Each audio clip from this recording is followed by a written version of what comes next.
Good morning, gamers. Today is Thursday, January 19th, and I'm Greylock3491, your host. And this is our daily look at the news in the world of gaming. And today we'll start off over at VG247, and let's take a look at some of their top news stories. First, we have Overwatch.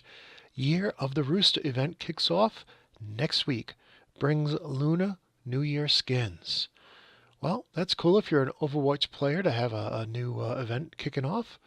And the next story is Nio, Last Chance Trial, out now on North American and European PS stores. Next, we have Resident Evil 7 is an Xbox Play Anywhere title, just like they predicted. And we also have Halo Wars 2, watch gameplay from Final Build, including some impressions. So we'll take a look at that new story. Let's see what else we have here. Little Nightmare gets April release date and new trailer. Injustice 2 has a new trailer as well. And it looks like EA is skipping E3 2017 to host its own event again.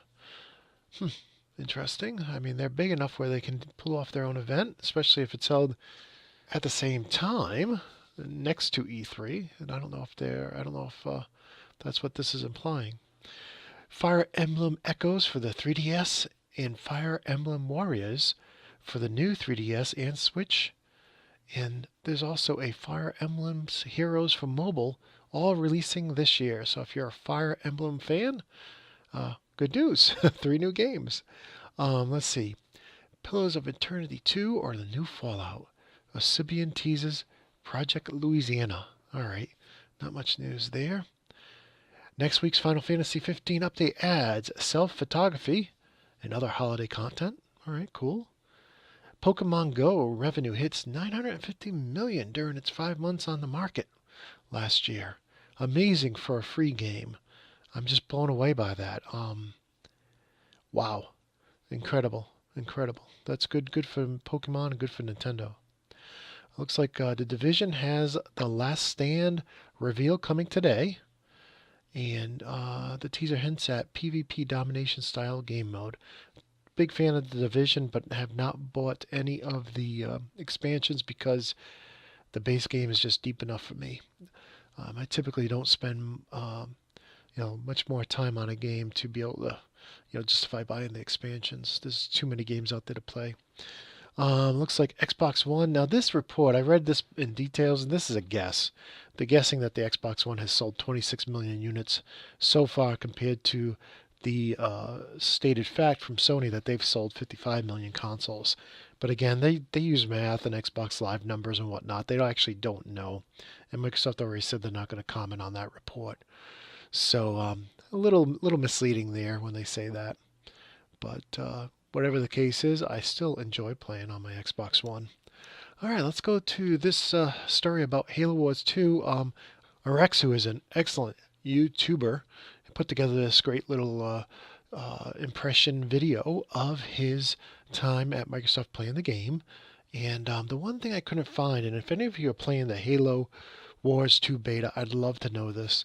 Can you use mouse and keyboard on the Xbox One? Now, Phil Spencer said back in 2015 and again in 2016 that keyboard and mouse support was coming to the Xbox One, and I'm hoping, along with that, they'll add in support for third-party peripherals like a flight stick for the Xbox One. There are several Windows flight sticks out there that should work with the Xbox One because they work with Windows 10.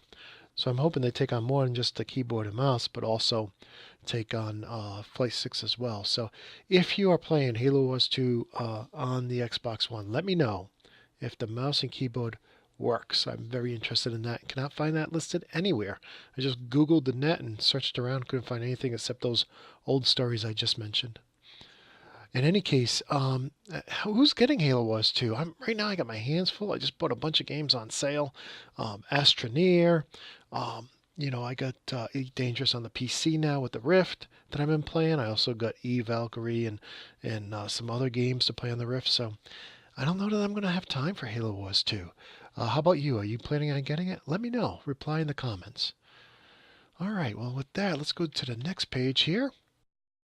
Well, that's it for news from over there. Let's look at IGN's top stories here. 1-2 Switch mini games. Fire Emblem Mobile, we already talked about that. Star Wars Underground.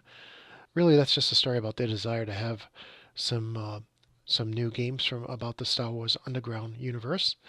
Um, and then a lot of this we've already covered here. And there's not much new here on IGN. And so that's going to be it for today. Not a lot of news to cover. So with that said, if you still have time and you want to watch something else, you could check out our Band of Gamers podcast from Monday night. And you could also check out my other channel, The Gamer Show, where I show you how to play Elite Dangerous. The tutorial works on either the Xbox One or the PC. The two games are identical, except you can make it look better on the PC. But besides that, the games control identical if you use an Xbox One controller on both. So you could check that out as well. And with that said, I hope you have a great day. And until tomorrow, peace.